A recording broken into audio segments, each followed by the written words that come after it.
Bonjour à tous, la paracha de cette semaine, la paracha Beshalach. Ce soir, nous sommes Yudjvat, 68 ans de la leadership du Rabbi, 68 ans depuis que le Rabbi est devenu Rabbi. C'est un jour énormément important dans lequel on doit renforcer notre attachement au Rabbi et surtout écrire, demander des bénédictions. C'est un jour propice. On ne peut pas s'imaginer qu'est-ce qu'aurait été le monde si on n'aurait pas eu ce grand jour de Yudjvat, le jour où le Rabbi est devenu Rabbi à 68 ans.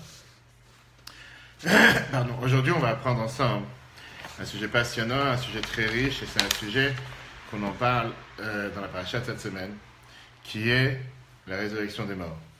La Shira qui a été prononcée quand le peuple juif est sorti d'Égypte, quand on a traversé la mer Rouge, c'était juste la même Shira qu'on chante tous les jours, qu'on chante tous les Shabbats, qu'on chante tous les jours, Az Yashir Moshe Uvnei Israël.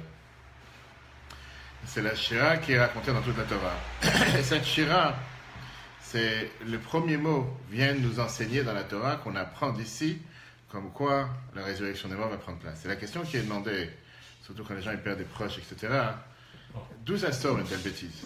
Qui a inventé un tel truc qui a inventé un tel truc que les morts vont revenir? Il n'y a jamais personne qui est revenu d'abord.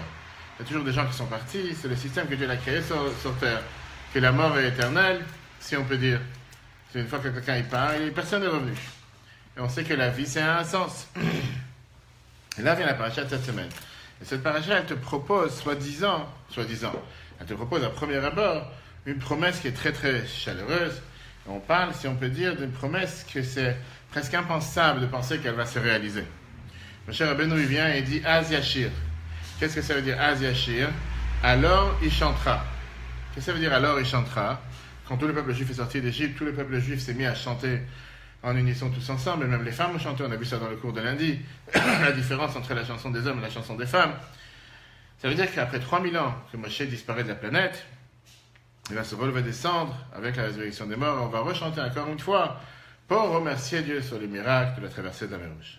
Ça c'est le premier paragraphe que tu vois ici. Az Yashir Moshe Uvnei Israël et Ashir Alatot Hashem. À ce moment-là, Moshe et le peuple juif vont chanter cette chanson, la chanson pour Dieu. Qu'est-ce que ça veut dire Az? La question qui est demandée. Pourquoi on n'a pas dit tout court, comme on l'aurait dit en bon hébreu, Vayashar Moshe. Moshe a chanté. Et surtout, pourquoi c'est écrit en langage futur? Az Yashir. Yashir qui veut dire, à ce moment-là, il va chanter. Moshe a déjà chanté. La Shira qu'on lit dans la paracha de cette semaine. C'est ce que le peuple juif a chanté en 2448, il y a 3330 ans, quand on est sorti d'Égypte. Donc à ce moment-là, on aurait dû dire Az Shar Moshe. À ce moment-là, il a chanté Moshe. Pourquoi on te dit Az Yashir? Viens la Gemara. Et la Gemara, Sanhedrin, page 91b, te donne ici. Il a chanté pendant la traversée ou après? Non, une fois qu'ils sont passés à sec, à ce moment-là, ils ont tous chanté ensemble. Viens la Gemara, elle te donne ici une réponse très intéressante. Une réponse qui est apparemment hors sujet, qui n'est pas du tout écrite dans le texte. Et la Gemara, elle te dit Az, deuxième paragraphe, Az Yashir Moshe Uvnei Israël, et Ashir Alatot Hashem. À ce moment-là, il chantera Moshe et le peuple juif cette chanson. Char le Nehemar, c'est pas écrit qu'il a chanté, et la Yashir, il va chanter. Mikan, de là j'apprends, les Triat Ametim in la Torah, de là j'apprends qu'il y aura la résurrection des morts dans la Torah. Le fait que c'est écrit qu'il va chanter, qu'on sait très bien que Moshe n'est pas là éternellement, ça veut dire que Moshe te dit clairement, je vais revenir, et quand je reviendrai, je vais rechanter encore une fois. Ça veut dire quoi? Que la Torah est en train de te dire que la tombe de Moshe va s'ouvrir. Il va sortir de sa tombe et va revenir encore une fois chanter cette chanson ensemble avec tout le peuple juif. Et puisque c'est quelque chose qui est totalement nouveau dans l'histoire du peuple juif, totalement nouveau dans l'histoire de l'humanité, la Gemara, elle te montre plusieurs preuves, comment c'est écrit dans la Torah, des allusions au fait qu'il y aura ce qu'on appelle Triat Ametim, la résurrection des morts. Et la Torah, elle te dit d'où on le voit, avec les trois patriarches et Aaron. Regarde la suite de la Gemara. Nehemar, c'est écrit ici, Vaïra el Avraham et Yitzhak et Yaakov. Je me suis montré à Abraham, à Yitzhak et à Yaakov. Vegam, Akimoti et Britilem, j'ai accompli mon alliance envers eux, la tête lahem pour leur donner. Et terre Eskenan, la terre de Canaan. La Gemara te demande, Lachem lo Nehemar, c'est pas écrit pour vous donner, c'est écrit lahem pour leur donner. Qui c'est leur? Pourquoi on ne peut pas dire pour vous donner? On parle à vous, on ne parle pas à des autres personnes. Mais quand les triat ametim in la Torah, de là j'apprends, on te dit qu'il y aura la résurrection des morts de la Torah parce qu'on parle des autres personnes. Deuxième preuve, Nehemar, c'est écrit quand on parle des cadeaux qu'il fallait donner au Kohen. On t'attend mimenu et trumat Hashem l'Aaron à Kohen. Vous donnerez de lui le don de Dieu, la trouma, à Aaron, le grand prêtre. La Gemara demande, Vechi Aaron de Olam Kayam. Aaron, il est là éternellement. Pourquoi la Torah te dit à Aaron, le grand prêtre? Il n'y a pas que Aaron, Aaron il va mourir un jour. Comment c'est passé? Pire que ça, la Gemara te dit.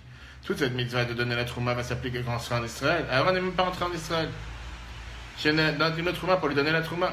Et la Melamed, la Torah dit, de là ça t'apprend, chez Atit Lichiot, qui va revivre, Israël, notre trouma, et le peuple juif va lui donner la trouma. Mikan, encore une fois, de là j'apprends, Triyat Ametim min Torah, qui aura Triyat Ametim. Donc on voit que la Gemara t'amène plusieurs preuves, comme quoi on apprend de différents versets dans la Torah, inclus le verset de cette semaine, qu'il y aura la résurrection des morts dans la Torah. Mais là on a un problème avec Rambam, Maïmonide, qui en général, on est d'accord avec son idée. Là Rambam il vient, et il te dit d'abord une chose, que la foi, la émouna dans Triyat Ametim, la foi dans la résurrection des morts, c'est une des bases des 13 fondements de la émouna, des 13 fondements de la croyance juive. Je crois que Mashiach il arrive, les 13 fondements que certains ont l'habitude de dire tous les matins. Il te dit que là, mon Rambam, dans les bases de la émouna, regarde, Aïkar et Gimel, le 13e et dernier fondement, Shetiyet Triyat Ametim, qui aura la résurrection des morts, quand Dieu va vouloir. Ça veut dire quoi? Ça veut dire que la Torah, elle considère que la mort est momentanée, et la vie, c'est elle qui doit durer de manière éternelle. Et la mort est seulement de passage. Et là, on a deux grandes questions. D'abord, on vient de voir la Shira qu'on a chantée à Aziachir. Comment les Chachamim, comment nos sages sont arrivés à te dire quelque chose qui est tellement abstrait, qui est tellement déconnecté de la réalité, et surtout déconnecté du sens simple du verset? Parce qu'on a dit Aziachir, alors il va chanter. Pour ça, ça veut dire que quoi? Forcément, ça voudrait dire qu'on parle ici qu'il y aura la résurrection des morts. Quel rapport entre le fait qu'on a mis un verbe au futur et de là déduire qu'il y aura la résurrection des morts? Ça, c'est numéro 1. Numéro 2, on va tout de suite voir le Even Ezra, commentateur du Chumash, qui te dit clairement que quand on dit Az, Yashir, ça ne veut pas forcément dire le futur. Parfois, on emploie un terme futur pour le passé. Tout de suite voir. Tu racontes une histoire à un enfant. Tu dis telle personne est passée dans telle chambre. Alors, la police viendra. Bref, et tu utilises parfois le futur pour parler d'une histoire du passé, pas forcément pour dire quelque chose de futur. Regarde le Even Ezra, Az Yashir. Mishpat Lashon HaKodesh Lomar, en hébreu, on a l'habitude de dire la Shonati Tachatava, de dire un langage futur pour le passé. Les Ta'er et Ta'ava la Shonati, pour parler du passé au langage futur. Par exemple, Az Yivne Shlomo, alors construira Shlomo Salomon. Il avait déjà construit le temple. Az Yedaber Yoshua, alors parla Yoshua. Ou bien Az Yavdil Moshe, alors séparera Moshe, etc. Donc viens là, Even Ezra te montrer que parfois on emploie un langage futur pour parler du passé. Et donc, il n'y a aucune preuve de ce verset qu'on est en train de parler ici de quelque chose pur et simple qui va se passer au futur. On ne parle pas du tout de quelque chose qui va se passer au futur, et on revient à la question qu'on a demandé au départ. Qu'est-ce qui a fait que nos sages ont décidé de dire que dans la paracha de cette semaine, le fait que le verbe il est écrit au futur, ça veut forcément dire qu'à ce moment-là, il y aura la résurrection des morts de la terre. La deuxième question qui dérange est une question beaucoup plus profonde. Viens, on rentre dans le profond du sujet. Et on essaie de mettre la réalité. Qu'est-ce qui va se passer? Résurrection des morts. Quelle raison et pourquoi tout d'un coup un mort qui est enterré dans une tombe va se relever, va revivre? Le problème qu'on a avec ces choses-là, c'est qu'on ne les comprend pas réellement comment ça va se passer parce qu'on ne les a jamais vues. Quelqu'un de normal, comme chacun d'entre nous, qui est logique, et il aime bien baser ses aspirations sur une base de quelque chose qui peut être acceptable. Et là, puisque c'est quelque chose qui est une transformation, quelque chose qui n'est pas normal, quelque chose qui ne s'est jamais passé, on a du mal à comprendre comment est-ce possible, qui dit que ça va se passer quelque chose, comment ça va se passer, etc., etc. D'un côté, on se dit, quel est le but de revenir? À quoi ça sert de revenir? Ceux qui sont décédés, ils ont fini leur travail sur terre. Quel est le but de revenir? Et si Dieu veut donner une récompense à Moshe et à Aaron, par exemple, c'était beaucoup plus logique de leur donner une récompense quand ils sont dans le monde d'en haut. Il n'a pas besoin de leur donner une récompense en leur disant que vous allez revenir sur terre. Comme si le but ultime, c'est de revenir sur terre. Le but ultime, c'est pas d'avoir une récompense au paradis ou dans le Olam Haba, etc. Comme je te dis tout à l'heure, ça c'est justement l'argument que Rambam il a. Maïmonide, qui est le plus grand décisionnaire de tous les temps, quand il parle sur la résurrection des morts, il te dit que c'est vraiment un épisode qui va être momentané et limité. Seulement quelques tzadikim vont se relever, et ça sera de manière momentané, mais après ça, tout le monde va repartir de ce monde et ils vont retourner dans le monde des âmes éternellement. Ça, c'est une avis unique. Parce que tous les autres commentateurs sont opposés à cet avis de Rambam, comme on va tout de suite voir avec Ramban, Nachmanide, qui disent que non, le but ultime pourquoi Dieu a créé le monde, c'est qu'il y a Triat Ametim, qu'il y a la résurrection des morts dans ce monde. Et comme on va tout de suite voir que ça, c'est ce que tous les décisionnaires sont d'accord, et tous les décisionnaires acceptent le fait qu'aujourd'hui, la résurrection des morts, c'est quelque chose de réel qui va se passer pour tout le monde. Et la question qu'on a demandé, quel est le bien qui peut venir de cette résurrection des morts? Qui en a besoin? Quand il est parti de ce monde, il a fini sa mission. Et là, on va poser quelques questions, comme on dit, piquantes. Où ils vont habiter tous ces millions de personnes qui sont parties? Numéro 1. Et quand ils vont venir? Après, aujourd'hui, déjà, on n'a pas assez de place pour loger tout le monde. Une femme veuve de son mari qui s'est remarié, à quel mari elle va revenir quand il y aura la résurrection des morts? Qu'est-ce qui va se passer avec les âmes qui sont descendues sur terre à plusieurs réincarnations et qui se sont habillées dans plusieurs corps? Quel corps va se maintenir? Quel corps va revivre quand il y aura Triat Ametim? Et donc, pour ça, une des réponses parmi tant d'autres. Le Hanaf Yosef Tolaïn Yaakov, qui nous dit que pareil, une femme qui a été mariée à plusieurs hommes, un après l'autre, et les premiers sont décédés, à qui elle va revenir quand il y aura la résurrection des morts? Certains décisionnaires te disent qu'elle reviendra au dernier. Parce qu'ils disent que le fait que les maris précédents sont morts, c'est considéré comme un divorce. De l'autre côté, des autres décisionnaires te disent que non. Elle reviendra au premier, qui est son vrai mari, avec lequel elle a fait sa vraie vie. Les autres? On va tout de suite voir. Le Midrash ne parle pas réellement par rapport à un mari qui va se remarier. Et comme je dis, tout ça, ce sont des choses qu'on ne sait pas exactement comment ça va se passer, parce que ça ne s'est pas encore passé. Donc, tu as le droit d'avoir différents avis. Certains disent le premier, certains disent le dernier. Quand on parle de la réincarnation de Neshamot, dans quelle réincarnation le corps va revenir? On doit expliquer d'abord la première des choses qu'une réincarnation n'est pas un recyclage. Parce que beaucoup de gens font comme erreur, on pense que c'est une neshama recyclée. En réalité, chaque neshama qui arrive sur terre, elle est nouvelle, c'est une neshama qui n'est jamais arrivée avant. Adam Arishon était le premier maître des neshamot. Toutes les neshamot, toutes les âmes que nous avons aujourd'hui sont une émanation d'un morceau, si on peut dire, de Adam Arishon. Mais ça s'est coupé en 1000, 10 000, 100 000, 1 million, 10 millions, 100 000, et ça avance à travers les générations. Au final, chaque morceau de Neshama, chaque fois qu'une Neshama est descendue sur terre, c'était totalement quelque chose de nouveau, qui n'était jamais là, et qui est venu faire un travail et une mission que les précédents ne l'ont pas fait. Et donc automatiquement, c'est pas ici dans quel corps cette Neshama va s'habiller, à quel corps elle appartient.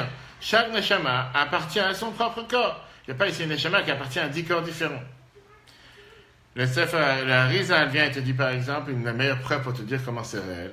Nadav et Avi, où les enfants d'Aaron sont morts à un jeune âge. La Torah nous dit qu'ils sont redescendus sur terre, il y a une réincarnation de l'âme de Nadav et Avihu dans 3 corps. Dans Pinchas, Shmuel et Rabbi Elazar ben Azariah. 3 personnages différents, qui étaient 3 épisodes différents dans les deux du peuple juif. Et chacun, il savait Dieu de manière différente. Un, il était quelqu'un, Pinchas était celui qui vengeait les guerres de Dieu. L'autre, c'était un prophète, et l'autre, c'était un dirigeant. Comment est-ce possible que la même Neshama s'est habillée dans 3 corps, de Nadav et Avihu? Et la réponse qu'on te dit que chaque fois qu'elle est redescendue sur terre, elle s'est habillée dans un nouveau corps, dans un nouvel épisode. Automatiquement, c'est une nouvelle mission sur terre, c'est une nouvelle personne et ça n'a rien à voir avec ce qui se passait précédemment, même si elle est venue pour compléter ce que les précédents n'ont pas fait. Regardez l'histoire qui s'est passée il y a 74 ans en arrière, en 1944. L'Europe était pleine de sang. Il y avait tous les camps de la mort qui étaient pleins malheureusement. Il y a eu des trains qui couraient vers les camps de la mort. Des millions de juifs ont été massacrés, ont été torturés. Aujourd'hui, en 1944, le 9 Shvat, on a réussi à faire passer la frontière de manière illégale le tzaddik Rabbi Aaron Rucker de Belz. Lui, c'était quelqu'un qui était comme un ombre. Il pesait moins de 40 kilos. Il était totalement brisé, il a perdu dans les camps de la mort sa femme, ses enfants, des dizaines de milliers de disciples. C'était le Rabbi de Belz. Il est arrivé en Israël avec seulement son frère. Et on disait que de toute la dynastie de Belz, ils sont restés seulement 2 personnes. Pour avancer, l'année dernière, ou il y a 2 ans, il y avait le mariage de son petit-fils. Il a eu un fils, que ce fils a eu beaucoup de mal à avoir des enfants. Il a attendu 13 ans pour avoir un enfant. Et finalement, il a eu cet enfant qui s'est marié, qu'il a marié son fils l'année dernière. Et il y avait 200 000 personnes au mariage à Jérusalem. Tous les grands quartiers de Jérusalem étaient bloqués. Et toute la presse parlait de la revanche, comme quoi il y a à peine 70 ans, cet homme-là est venu en Israël tout seul alors qu'il avait tout perdu. Comment il a réussi à reconstruire la dynastie de Bel, malgré tout ce qu'ils ont perdu, avec tout ce qui en va aujourd'hui dans le monde entier, etc. Quand il est arrivé en Israël, il était plusieurs semaines dans la maison d'un chassid Chabad. Et c'était quelqu'un qui mangeait presque rien tous les matins. Il mangeait un morceau de gâteau et du lait. Rien d'autre. C'était vraiment quelqu'un qui était hors pair, hors norme, avec tout ce qu'il a souffert. Il passait 4 jours. Il servait le Shabbat de ce Shabbat, la Shabbat Shira. Toute la communauté se prépare à chanter. Ah, Yashir Moshe, même si on chante une heure chez les Sfaradim, une heure chez les Ashkenaz. Et là, la communauté ne se sentait pas à l'aise. Ils se sont dit, comment on peut chanter cette chanson avec quelqu'un qui est tellement brisé, qui a tellement souffert, quelqu'un qui est tellement endeuillé, quelqu'un qui a perdu sa femme, qui a perdu ses enfants, qui a tout perdu, il est arrivé ici, il n'a rien. Comment on peut chanter la phrase qu'on dit à Shira Hashem ki gava, Dieu est fort, Dieu est puissant, alors que lui, il a vu les synagogues monter en feu, il a vu les livres de Torah monter en feu. Comment on peut dire que les puissants de Edom, tous les puissants du monde vont être noyés, ils vont trembler face à la parole de Dieu, alors qu'il a perdu sa femme, il a perdu ses enfants, il a perdu des dizaines de milliers de disciples. Arrive le moment de la prière où il faut chanter. Et là, le Rabbi Aaron, il y a un cœur de Bel, il dit à toute la communauté, chantez comme d'habitude. Pourquoi pas chanter? Il faut chanter. Et après la tefila, il a expliqué la chose suivante. Le Midrash nous dit que la chanson d'Az Yashir, comme on vient de voir, ça parle sur la résurrection des morts. Parce que le peuple juif, parce que les Chachamim se sont posé la même question que vous me posez aujourd'hui. Comment Moshe, le peuple juif, était capable de chanter? Oui, on a vu les miracles qui sont passés à la sortie d'Égypte, je te l'accorde, on a vu les 10 plaies, mais on n'était pas brisé de 86 ans d'esclavage. On n'a pas été brisé de voir, pas seulement qu'on a perdu tellement d'enfants, qu'on a perdu tellement de personnes, on est sorti un cinquième du peuple juif. Ça veut dire qu'il y avait plus de 80% qui sont morts en Égypte. Et donc, quand tu fais le calcul sur 3 millions de personnes qui sortent, plus ou moins, il n'y a pas une famille, il n'y a pas un enfant, 2 ou 4 qui ne sont pas sortis. C'était plus ou moins l'idée que tu avais avec la Shoah, sauf que la Shoah c'était 5 ans, là c'était 86 ans. Avec quel courage ils avaient la possibilité de pouvoir chanter. Viens les Chachamim et nous disent, c'est la raison pour laquelle la Torah elle te dit Az Yashir Moshe. Moshe n'était pas en train de chanter sur le présent, parce que c'est difficile de chanter sur le présent. Moshe était en train de chanter sur le futur, sur la résurrection des morts futurs. Moshe était en train d'encourager le peuple brisé, que sachez que la mort est seulement momentanée. Et que très prochainement, vous allez avoir la chance de pouvoir vous revoir avec tous ceux qui vous sont chers et qui ont disparu. Parce que s'il n'y a pas cette foi, il n'y a aucune raison sur terre de chanter. En tout cas, au moment où ils étaient. Et donc, le tzaddik de Bel, c'est-à-dire à tous ceux qui étaient autour de lui, on ne chante pas aujourd'hui sur le présent, on vient de sortir de l'Holocauste avec tout ce qu'on a perdu, tout ce qu'on a souffert. On chante sur le futur, on chante sur cette foi que Dieu l'a donnée en nous, que vient venir un jour que la marmite va se retourner, qu'on va comprendre le secret de l'exil, et à ce moment-là, on va pouvoir faire en sorte de pouvoir chanter en les revoyant avec nous. Le Rabbi, dans une merveilleuse lettre, en 1968, c'est une lettre que je répète à chaque fois dans les chez les endeuillés, a écrit toute cette idée à Arik Sharon. Arik Sharon avait un fils de 11 ans qui s'est amusé une fois avec un revolver à la maison. Arik Sharon, premier ministre d'Israël, un des plus grands combattants d'Israël. Arik Sharon. Tu n'as jamais entendu parler d'Arik Sharon? Ariel, il était connu sous le nom de Arik. On l'appelait Arik Sharon. Il avait un enfant de 11 ans qui s'est amusé une fois dans la cour avec un revolver et il y a une balle qui est sortie, il s'est tué. Il n'a pas fait exprès, c'était un enfant, il n'a pas fait attention. Et ça, c'était en 1968. Arik Sharon a été vraiment brisé, tout ça.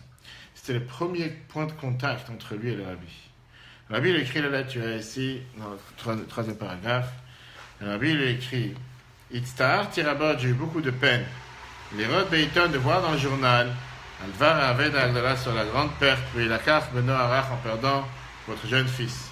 Et Rabbi lui dit, malgré qu'on ne se connaît pas, néanmoins, et Rabbi lui commence à lui expliquer quelle est cette notion de consoler les morts. Rabbi dit, Nekudat Nechama Afilu Be'asan Gadol Kaze. Il y a une consolation, même dans une telle grande perte, laquelle qui s'exprime Benusach HaMesurati avec le langage traditionnel qu'on a l'habitude de dire aux endeuillés. Alors c'est vrai qu'il y a une différence chez les Ashkenaz et les Séfarades. Chez les Sfaradim, ils disent Min Hashamayim Tenuchamu, tu seras consolé du ciel. Chez les Ashkenaz et beaucoup d'autres, même chez certains Sfaradim, Amakom Yenachem Etrem Betor Shear Revelet Tzion Yerushalayim, qui veut dire que Dieu vous console parmi les endeuillés de Sion et Jérusalem. Ah oui, il demande la question à Arik Sharon. Quand tu réfléchis un instant, quel rapport? Quel rapport entre quelqu'un qui vient de perdre, comme Arik Sharon à l'époque vient de perdre son fils de 11 ans, qui est un deuil perso, en lui disant que Dieu vous console parmi les endeuillés de Sion et Jérusalem. Qu'est-ce que ça a de mélanger ici un deuil global du peuple juif sur Jérusalem qui est détruite avec un deuil personnel. Ça n'a rien à voir. Mais là, la réponse. Ikar Nechama, l'essentiel de la consolation, c'est quoi? De la même manière qu'on est convaincu que Dieu va reconstruire les ruines de Tzion et Jérusalem, le temple. On veut dire à cette personne, un endeuillé, qui est en train d'être endeuillé sur un deuil privé, garantis-toi que toi aussi, Dieu va faire en sorte que ce que tu as perdu va revenir. Dieu va accomplir sa parole, qui vont se réveiller et se réjouir ceux qui résident à terre. Il y aura une énorme joie, une vraie joie, quand on va tous ensemble se réunir, au moment de la résurrection des morts. Ça, c'est ce que la Bible écrit à Rick Sharon, en expliquant c'est quoi cette notion de consolation des endeuillés, pourquoi on compare le deuil d'une personne privée avec le deuil global du peuple juif sur la destruction de Jérusalem.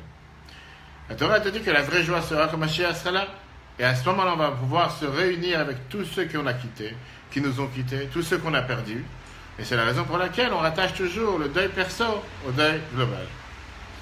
Là, le Rabbi rajoute, c'est la raison pour laquelle on voit qu'il y a une fête dans toute la Torah qu'on ne dit pas Shechianu. Toutes les fêtes en général, on dit Shechianu. Rosh Hashanah, on dit Shechianu. Kippour, on dit Shechianu. Sukkot, on dit Shechianu. Shmini Atzeret, on dit Shechianu. Purim, on dit sur la Megillah. On dit que la Megillah, ça inclut aussi les autres mitzvot de la fête. Chanukah, on dit Shechianu le premier jour, mais ce n'est pas des fêtes de la Torah, Chanukah et Purim, mais peu importe, on dit Shechianu. La seule, Pesach, on dit Shechianu. La seule fête qu'on ne dit pas Shechianu, c'est le Shvi Shel Pesach, le 7e jour de Pesach. Shvi Shel Pesach, c'est une exception. On ne dit pas Shechianu. Une femme qui allume les bougies, ou une fille qui allume les bougies, ou un homme qui fait kiddush sur le vin, il ne dit pas Shechianu. Alors que toutes les autres fêtes, on dit Shechianu.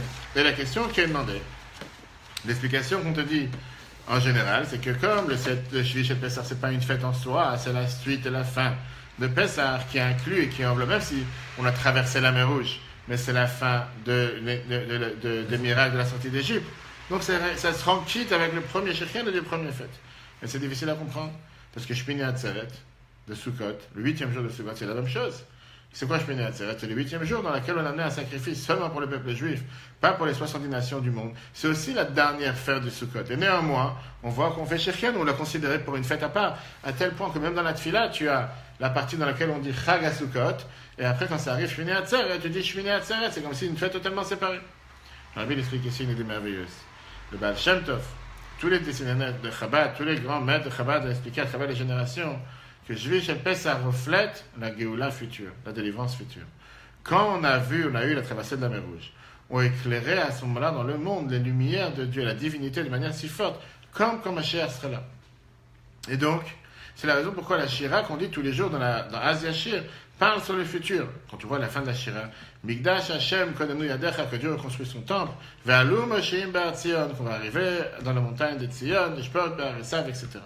Et donc on ne peut pas faire Shechianu sur quelque chose qui ne s'est pas encore passé. Puisque c'est le Shechianu est dit sur une fête qui est en rapport avec la délivrance, puisque la délivrance n'est pas encore là, tu ne veux pas dire Shechianu que Dieu nous a fait revivre. Pourquoi? Pour voir la délivrance n'est pas encore là. Comme Mashiach sera là à ce moment-là, on va voir, on va dire Shechianu tous ensemble. Donc là, on voit le lien qu'il y a entre la Shira qu'il y a eu sur la mer Rouge et entre la Shira et entre la résurrection des morts. Mais revenons à la question principale. Pourquoi tout d'un coup il y aura un tel miracle? Pourquoi tout d'un coup tu auras un tel rêve? Que tous ceux qui sont partis, tous ceux qui nous ont quittés, alors que ça se peut qu'il y en a qui sont décédés il y a 20 ans, et ça se peut qu'il y en a qui sont décédés il y a 2000 ans. Tu vas te revoir avec Rambam, avec Rashi, avec Moshe, avec Akiva. Pourquoi tout d'un coup Aaron HaKohen, exactement. On voit l'Aaron HaKohen aujourd'hui, on ne voit pas seulement à l'époque. L'Agmarat, Sanhedrin, page 90, te donne une explication merveilleuse. L'Agmarat te donne ici un exemple très intéressant. Un exemple qui a été ramené plusieurs fois dans plusieurs métaphores, qui a été ramené dans plusieurs endroits. Avec un roi qui avait une fois un champ dans lequel se trouvaient beaucoup de figues, et des très belles figues. Le roi, il faisait attention à son champ. Et il cherchait des gardiens sur lesquels il peut avoir confiance, qui vont garder tous ses biens. Mais il a eu peur que ces gardiens vont voler des figues. C'est comme tu as des champs de truffes que tu vends à je ne sais pas combien, 400, 500 euros la truffe, etc. Donc il a décidé de mettre deux gardiens, mais deux gardiens qui sont avec des disabilités, qui sont avec des handicaps. un gardien qui est aveugle et un gardien qui ne marche pas, qui n'a pas de pied, qui est amputé des deux pieds. Pourquoi? Comme ça, il s'est dit que les deux ne pourront pas voler. Celui qui voit ne peut pas marcher. Celui qui peut marcher ne peut pas voir. Et donc, automatiquement, ils ne risquent pas de voler. Mais les gardiens n'ont pas pu se surmonter leurs envies, leurs épreuves. Et ils ont décidé de faire la chose suivante. Celui qui est aveugle, il a mis celui qui ne marche pas sur ses épaules. Et comme ça, il formait une personne et il a guidé où il fallait aller. À la fin, ils ont été attrapés. Et chacun, il a dit au roi qu'on est quitte. C'est pas de ma faute. C'est lui qui a fait. Moi, j'ai rien fait. C'est lui qui a fait. C'est pas moi qui a fait. Parce que chacun, il a fait seulement un demi-travail. Le roi, il a dit, tu sais quoi? Viens, on met celui qui ne marche pas sur les épaules de celui qui est aveugle et vous allez recevoir la punition. Ça, c'est ce que la morale te raconte. Rambam te prend cette histoire et te la transforme du côté positif par rapport à Triat Ametim, la résurrection des morts. Rambam te dit comme ça. D'un côté, on est obligé de dire, que tu veuilles ou pas, que le monde va avoir ce miracle qui s'appelle la résurrection des morts. Parce qu'on en a besoin. Parce que le corps matériel des tzadikim n'a reçu aucun salaire, aucune récompense pour ce qu'ils ont fait dans ce monde. C'est tout le but. C'était quoi le salaire matériel? D'avoir une vie éternelle, sans maladie, sans souci. C'est ce que Rambam te dit, comme Mashiach sera là. Mais justement, il faut, parce que c'est le plus important, c'est spirituel. C'est ce que la Neshama descend sur terre. C'est trop facile. Je veux dire, c'est trop facile d'envoyer la Neshama dans un corps. Qui, grâce au corps, la Neshama peut faire tout ce que Dieu l'attend d'elle. Après, la Neshama, elle repart au monde futur, dans lequel elle peut avoir toute la récompense. Le corps, il est pourquoi ici? C'est un pion? C'est quoi? C'est un objet? Il n'y aurait pas eu le corps, la Neshama n'aurait rien fait. Tu es obligé de donner une récompense à la Neshama aussi. Et pas seulement une récompense. C'est grâce à la Neshama que le corps doit être récompensé. Or, si tu dis que toute la récompense c'est l'Olam Haba, si tu dis que toute la récompense c'est le monde futur, comme certains autres croyants pensent que seulement le paradis existe, pourquoi le corps existe? Alors le corps, il doit recevoir aucune récompense. Alors c'est vrai que la Neshama, elle a reçu sa récompense qu'elle a reçue dans le monde futur. Mais le corps n'a reçu aucune récompense. Et c'est pour ça que Rambam t'explique que c'est seulement une justice basique, loyale et normale qui fait en sorte que Dieu est obligé de mettre cette Neshama dans un corps et leur donner la même récompense. Ça n'a pas de sens de dire qu'il y aura une récompense et un salaire seulement pour l'âme et pas pour le corps. De l'autre côté, Rambam tout à l'heure nous a dit qu'il était un peu en désaccord en disant que revenir dans ce monde, ça doit être seulement momentané. Parce que Rambam pense que le plus grand plaisir, le plus grand bien-être qui peut exister pour une personne, c'est seulement le monde futur dans lequel tu peux profiter de la divinité, etc. Regarde dans le chiffre 3, c'est ce que Rambam te dit. D'abord, Triat Ametim, c'est une base de la Torah. Mais il te dit, c'est juste pour les tzadikim, pour les pieux. Même si je peux ouvrir la parenthèse, la Torah te dit clairement que vers Mer, Kulam, tzadikim, on est tous des tzadikim. Mais disons qu'il parle des vrais tzadikim. Et il te dit, alors c'est vrai que l'homme il est obligé de mourir, se séparer de son corps. Et après, dans le Chod Shuvah, il te dit que le vrai salaire, c'est Chayo Elamaba, la vie du monde futur. Ça, c'est Rambam. Mais comme je t'ai dit tout à l'heure, tous les décisionnaires, la grande majorité, ne sont pas d'accord avec cet avis. Le Rav, va tout de suite voir Nachmanide, regarde ce que Nachmanide te dit. Quand on te dit que Mashiach va venir, c'est Miklal Olamazé, on te parle ici de ce monde. Et à la fin, il y aura Triat Ametim. C'est quoi la résurrection des morts? C'est le salaire qui inclut le corps et l'âme. Parce que le monde futur, c'est le monde des âmes. Le monde réel, c'est le monde dans lequel vont revivre tous les patients qui sont décédés. Et d'ailleurs, quand on prend la Chassidoute, c'est exactement ce que le Tzemach Tzedek nous écrit dans Derech Metzotech. Il écrit cette base en te disant que sache, et c'est, si tu veux, la synthèse des deux, que le Ramban, Nachmanide, est opposé, et il s'oppose à la vie de Rambam. Et il te dit clairement que Triat Ametim, la résurrection des morts, c'est le but ultime, final, pour que Dieu a créé le monde. Le Gan Eden, c'est le plaisir des âmes. Mais le Gan Eden est momentané. Pourquoi le Gan Eden est momentané? Parce que c'est le moment où le corps a dû se séparer de l'âme momentanément, de manière provisoire, pour que l'âme reçoive son salaire dans le monde en haut. Mais au final, la finalité de tout, c'est quoi? C'est quand le corps recevra ensemble avec l'âme, parce qu'au final, l'âme n'aurait rien pu faire s'il n'y aurait pas eu le corps. Faire la Torah et les autres que Dieu lui a demandé. Et c'est ça que Mashiach va venir. Et la question qui est demandée encore une fois, comme on l'a dit tout à l'heure, pourquoi un tel système? Pourquoi Dieu veut faire en sorte qu'on part, qu'on revient, et qu'on arrive sur terre, qu'on part et qu'on revient? Pourquoi Dieu ne peut pas faire en sorte que pendant que tu es là la première fois, ou de ne pas mourir, ou bien depuis le départ être récompensé avec une abondance dans tous les domaines, etc. La réponse est la suivante. D'abord, il faut se poser la question, qu'est-ce que je fais sur terre? Pourquoi Dieu m'a envoyé sur terre? Quel est le but de toute cette idée qui existe depuis tous les temps, d'avoir donné la vie à un être humain et de l'envoyer sur cette planète? Et n'importe quelle explication qu'on voudra donner à Triat Hametim passe par d'abord l'explication de comprendre quel est mon rôle sur terre. Pourquoi Dieu m'a envoyé sur terre? Viens. De prendre son nom le jour divin. Et une seconde. Ça, c'est des mots mystiques, comme on dit. Parlons en concret. Viens la Kabbalah et la Chassidut. Et elle t'explique qu'est-ce que le Midrash nous dit. C'est d'ailleurs ce que le Rabbi il a parlé dans son premier discours ce soir, il y a 67 ans qu'on était que ce soir. Ça fait 68 ans que le Rabbi est devenu Rabbi. Le Rabbi te marque, si tu veux dire, la mission de notre génération. Dieu est avec Akadosh Baruch Hu Leotlot Dira B'Tartanim. Dieu a cherché à avoir une résidence sur terre. Il y a des gens qui veulent avoir une résidence sur la Côte d'Azur. Dieu voulait avoir une résidence sur cette planète. Ça veut dire que Dieu, il voulait qu'on lui donne la possibilité, si on peut dire, de rentrer dans les endroits où, en règle générale, il ne laisserait pas rentrer. Qui veut dire, le monde, c'est un monde matériel, un monde terrestre, un monde grossier. Un monde qui, par définition, est contre la divinité. Un monde qui n'a rien à voir avec la divinité. Un monde dans lequel tu as une opposition entre le matériel et le spirituel, si ce n'aurait pas été le don de la Torah qui a fait qu'il y a un assemblage des deux. Dieu, il a décidé, c'est juste dans ce monde que j'ai envie de rentrer. C'est dans ce monde que j'ai envie de résider. C'est ici, en bas, sur terre, que j'ai envie que tu prennes quelque chose qui sent mauvais. Quelque chose qui est bas, qui est grossier comme une peau de vache, et avec ça, mets tes tefilines. Pas prendre quelque chose de mystique. Prends-moi quelque chose qui est le plus bas, le plus grossier, et avec ça, fais une mitzvah. Et comme ça, dans toutes les autres mitzvot. Parce que si tu déconnectes le monde des matériels, des mitzvot, tu fais que les mitzvot spirituellement, comme les patriarches l'ont fait. Mais c'est pas le but pourquoi Dieu nous a envoyés sur terre. Le Rabbi Descartes avait l'habitude de dire que Dieu se trouve dans chaque endroit où on le laisse rentrer. Le Rabbi et la Chassidut viennent nous dire le contraire. Dieu cherche à rentrer dans tous les endroits où on ne le laisse pas rentrer. Et c'est la raison pourquoi Dieu nous a envoyés sur terre. C'est que Dieu voulait expandre, élargir toutes les limites de la sainteté sur terre. De rendre l'impossible, par ça qu'on va prendre quelque chose dans lequel la divinité n'a aucun contact. Quel rapport avec un gâteau et quelque chose de divin? Quel rapport avec une peau de vache et quelque chose de divin? Quel rapport avec du vin et quelque chose de divin? Et Dieu voulait qu'on prenne ces choses matérielles et qu'à l'intérieur on fasse entrer la divinité. Qu'on prenne une maison, qu'on fixe une boîte de tzaka au mur, qu'on amène des livres de Torah dans la maison pour rendre cette maison à lieu saint. Qu'on prenne une voiture et qu'on mette un livre de Torah dans la voiture de Chitat pour transformer cette voiture qui n'est pas juste un véhicule matériel dans lequel on fait des choses matérielles, mais que ça vient aussi à un lieu saint, qu'un bureau où on travaille, on met pas seulement une mezuzah à la porte, qu'on ait un livre de Torah, qu'on ait une boîte de tzaka, transformer cet endroit en un lieu de Kedusha. Les endroits qui apparemment sont seulement matériels et terrestres, que là-bas on fait rentrer tout ce qui est cette divinité, qui n'est pas un endroit sur terre, qui n'est pas imprégné de la divinité. Et ça, c'est la raison pourquoi Dieu nous a envoyés sur terre. Parce que si on est là pour faire que du spirituel, pas besoin d'avoir le corps. Effectivement, c'est par toi du corps. Pas besoin du cœur. On fait toutes les choses spirituellement.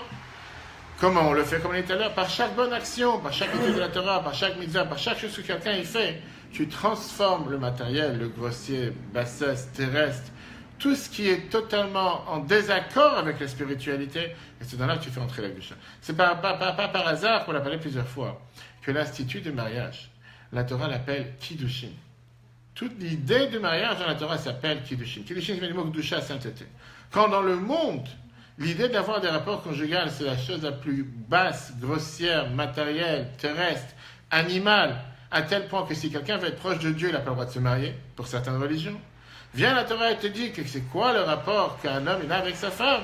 Faire descendre la divinité sur terre, c'est la force que Dieu il a donnée à l'humain de ressembler à un minima comme Dieu, de pouvoir donner cette procréation, de pouvoir donner cette nouvelle naissance, et surtout cette institution de mariage, Kiddushin, avec le mot qui veut dire aussi sainteté. On n'est pas en train de dire que tu as sanctifié ta femme, pas confondre, il y a des gens qui considèrent leur femme comme un Dieu, ou leur mari comme un Dieu, c'est pas grave. Mais Kiddushin, c'est ainsi de ce mot. Le Rabbi, il était celui qui nous a montré comme quoi chaque chose que Dieu te donne sur terre, c'est fait pour pouvoir l'élever de matériel, des choses terrestres, au spirituel. Il y avait une fois un juif qui s'appelait Jacques Lifshitz, qui était un sculpteur juif mondial, connu dans le monde entier. Une fois, il a écrit au Rabbi que lui, il pense que la mission que Dieu lui a donnée sur terre, c'est d'être un sculpteur. Travailler dans la pierre, gratter dans la pierre, faire des formes dans la pierre. Le Rabbi lui a dit, tu sais quoi? D'abord, tu as 100% raison, c'est ta mission, parce que c'est ton don, c'est ce que tu fais. Mais sache une chose, que exactement cette mission, Dieu l'a donnée à chaque juif. De faire rentrer de la vie dans quelque chose de matériel, quelque chose de grossier, quelque chose de terrestre. De prendre une matière qui est totalement inanimée, qui est totalement minérale, une pierre, et de la faire imprégner avec la foi, avec la prière, avec l'amour, avec la crainte de Dieu, jusqu'à ce que ça commence à vivre. C'est pas juste que tu prends une pierre, c'est quoi un sculpteur? Qu'il est capable de te donner à une pierre un aspect vivant. Un peintre, il est capable de te donner, c'est pas péché, tu vas pas lui faire des formes humaines, tu peux faire une sculpture de milliers d'autres choses. Un peintre qui est capable de te prendre une peinture, pas une photo, et de rendre la peinture de quelque chose de vivant. Quand tu passes dans la rue, tu penses vraiment que c'est quelque chose de réel. La fameuse explication qui est donnée, qu'on a vue il y a quelques semaines, avec le gars des chansons et le garde boulanger, qu'on a eu les deux en prison et que Yosef est venu leur expliquer leur rêve. Et la Torah te demande la question suivante. Comment Yosef a su que l'un, il va vivre et l'autre, il va mourir? Pourquoi le boulanger, il était destiné à mourir, et pourquoi les chansons étaient destinées à vivre? Une explication qu'un commentateur te dit, c'est magnifique. Quand tu vois un oiseau qui marche dans la rue, en général, un oiseau qui vole, tu es en train de manger un croissant, tu es en train de manger une pizza, peu importe, tu verras jamais un oiseau venir piquer un morceau d'un être vivant. Un oiseau, en général, il viendra jamais, à part si tu lui mets, les miettes devant lui, comme beaucoup de gens font avec les pigeons quand ils viennent manger. Mais quand il voit des gens assis en train de manger, je n'ai pas dit qu'il va venir par terre ramasser les miettes. Il ne va jamais venir te piquer ton morceau de sandwich qui rentre dans ta bouche. Il ne va jamais venir te piquer ton morceau te prendre ton morceau de pizza que tu es en train de manger. Pourquoi?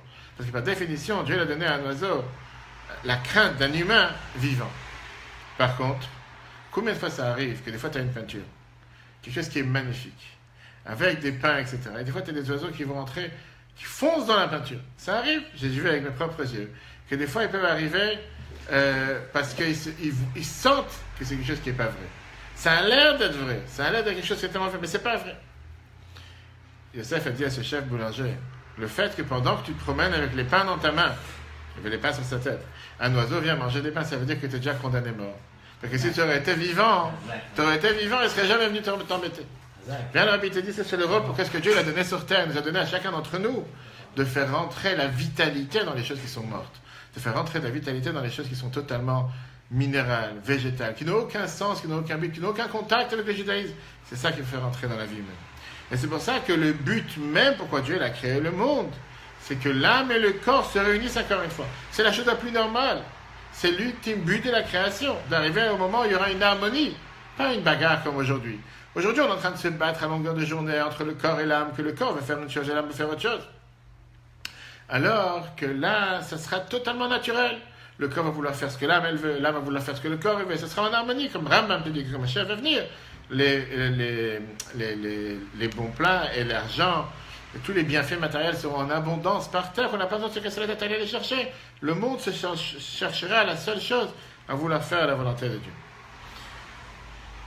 Regarde ce que la Bible dit dans la dernière lettre, dernier paragraphe. Tam a brillé la raison de la créature sur terre. Pourquoi Dieu a créé l'homme en général? Parce que Dieu, il a cherché à vouloir avoir des résidences ici sur terre. Ça veut dire quoi? Que tout ce qui est existant, tout ce qui est matériel, ça va totalement annulé. Que dans eux va se dévoiler la lumière infinie de Dieu. C'est la raison pour laquelle la Torah et les mitzvot ont été donnés dans des choses matérielles. Pourquoi? Que pour le transformer, et le faire une résidence pour Dieu. Maintenant, le but de la création, elle est en train de se purifier de mieux en mieux. Et la perfection sera, comme Mashiach va venir, quand il y aura la résurrection des morts. À ce moment-là, il y a Avir et Droach à Tumaminaret. Dieu va enlever tout ce qui est l'impureté de la terre. Qu'Hachem Ishrat et Dieu va égorger le mal, les forces du mal. Vas-y, Kabel, Sachar Zalemat, on va recevoir ce salaire ici-bas, Neshama, Begouf, Nafka, et Neshama dans un corps. Que ça, c'est Achlit ou Shlimut, Briut, Olamazé. Ça, c'est le but même de la perfection. Pourquoi Dieu a créé ce monde? Chez le Kach, Nivra, Metrilato, que c'est pour ça qu'il a été créé depuis le départ. Et comment on peut le faire? La Bible a expliqué plusieurs fois par ça que chacun prend le don que Dieu lui a donné et qu'il exploite au maximum pour faire descendre la divinité sur terre. Quand tu as un contact avec une personne, ce ne soit pas juste pour les affaires, parler à mot Torah, parler à mot sur la religion, souhaiter bonne fête, souhaiter bon Shabbat, voir qu'est-ce que je peux faire pour qu'il fasse faire une mitzvah. Pas de faire de distinction comme certains te disent. Parfois, monsieur le rabbin, le bureau c'est le bureau et la religion c'est la religion. De la même manière, la fameuse phrase qu'on dit, dans la Bible écrit que dans Yom Yom, que dans le magasin, les commerçants ont l'habitude de dire Teilim en attendant les clients, de dire des psaumes. Il y a une fois une personne qui a demandé la question, quand je travaille, ne mélange pas les deux. Le travail n'apprend pas la Torah. Pas comme on fait à chaque fois. Le travail, c'est travail, apprendre, c'est apprendre.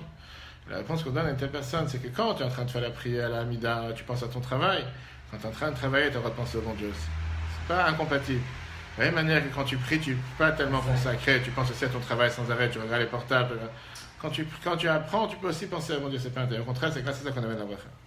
Que Dieu fasse qu'on mérite ce soir de bénéficier de toutes les bénédictions que Dieu nous donne à travers le Rabbi dans cette génération. 68 ans depuis que le Rabbi est devenu Rabbi, profitons pour écrire.